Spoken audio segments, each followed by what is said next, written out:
गसाइगावनि सोरखारि नङै आइजो फसंथान बिरांगनानि हेफाजाबाव सेरफांगुरि जनता कलेज आइजो दालाय आरो इसिङारि गुनारि मान थि खालामग्रा दालायनि बानजायनायाव आरो क'क्राझार सोहोरनि बेसरगावआव थानाय केन्सार केयार सेन्टारनि केन्सार बेरामनि फाहामगिरिनि नुजाथिनायाव आहार बाहानि केन्सार बेराम मुंनि मोनसे सांग्रांथियारि हाबाफारि जालाङो।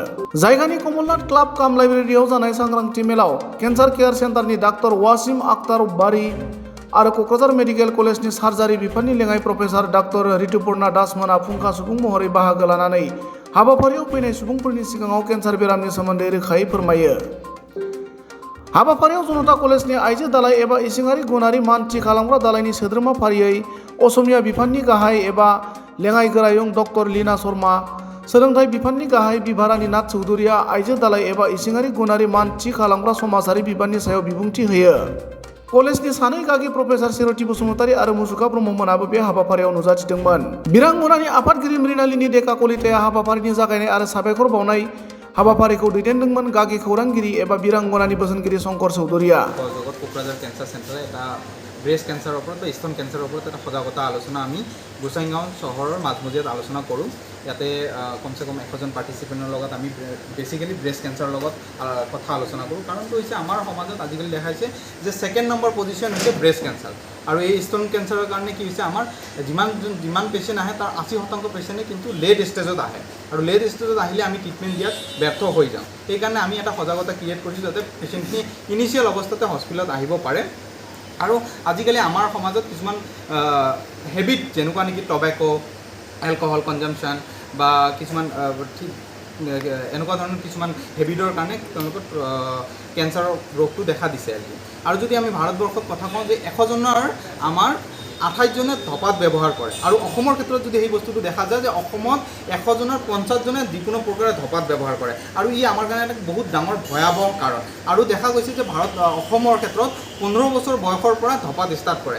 যদি এটা 15 বছৰ বয়সৰ বাচ্চাই ধঁপাত ষ্টাৰ্ট কৰে তেওঁ গোটেই জীৱনটো ধঁপাত খায় আৰু তেওঁৰ কেঞ্চাৰৰ দৰে বেয়া বেমাৰ হোৱাটো নিশ্চয় আমি পৰিলক্ষিত দেখা দিছে। এইবোৰ কাৰণৰ কাৰণে আমি আজি ইয়াতে ব্ৰেষ্ট কেঞ্চাৰৰ ওপৰত এটা সজাগতা আলোচনা কৰোঁ।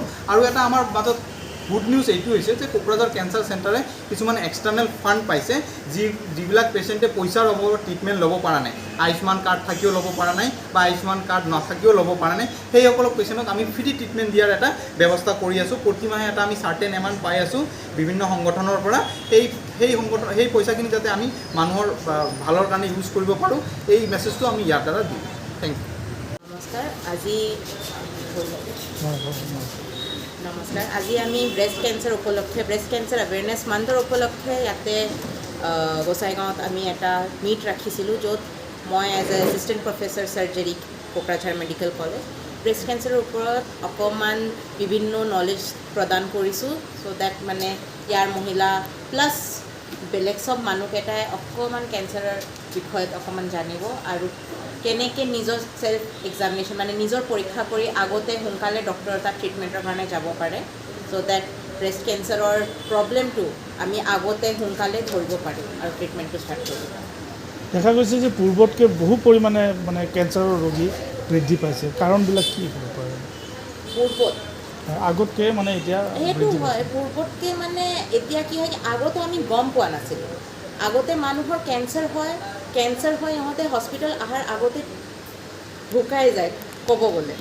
তো ডেথ ইমান বাঢ়ি গৈছিলে কি আমি গম পোৱা নাছিলোঁ, তেতিয়া পষ্টমাৰ্টমো নহয় ইহঁতৰ। তো কেঞ্চাৰ কিমান বাঢ়িছে সেইটো কোৱাটো এটা ডাঙৰ কথা হৈ যায়। বাট এতিয়া মানে এটা ৰোল আছে আমাৰ এলকহল টবেকো সেইখিনিৰ যিটোৰ কাৰণে আমাৰ কেঞ্চাৰ ৰোগটো আৰু বাঢ়ি আছে।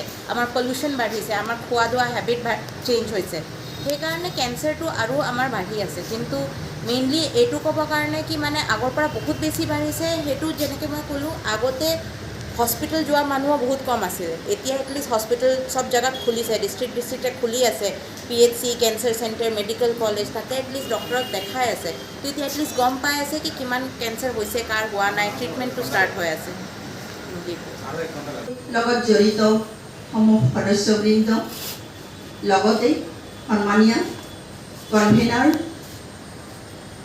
ডক্টৰ লীনা শৰ্মা অসমীয়া বিভাগ উদ্দেশ্য আৰু এই বীৰাংগনাৰ অনুষ্ঠানৰ উদ্দেশ্যই হ'ল মহিলাসকলৰ বিভিন্ন সমস্যাবিলাক যাতে তেওঁলোকে লাজ ভয় কেতিয়াবা কিছুমানৰ ক্ষমতাও নাথাকে আৰ্থিক সমস্যাও থাকে সেইটোৰ কাৰণেও তেওঁলোকে আজিকালি বহুতে কি কৰে আৰ্থিক সমস্যা থাকিলে যেনেকৈ আমি কবিতা পঢ়িছিলোঁ এটুপ এটুপ কৰি ডাৱৰৰ পানী কৰি ভৰি গ'ল বহল সাগৰ তেনেকৈ অলপ সহায় কৰিলেও মানুহ আগুৱাই যাব পাৰে লাজ কৰি থকাতকৈ যে মোৰ সমস্যা কিছুমানে টকা পইচাৰ সমস্যাও মানুহে ক'বলৈ অসুবিধা পায় 10 টকা কৰি দিলেওতো 100 টকা হ'ব 100 টকাৰ পৰা 200 টকা হ'ব 1000 টকা হ'ব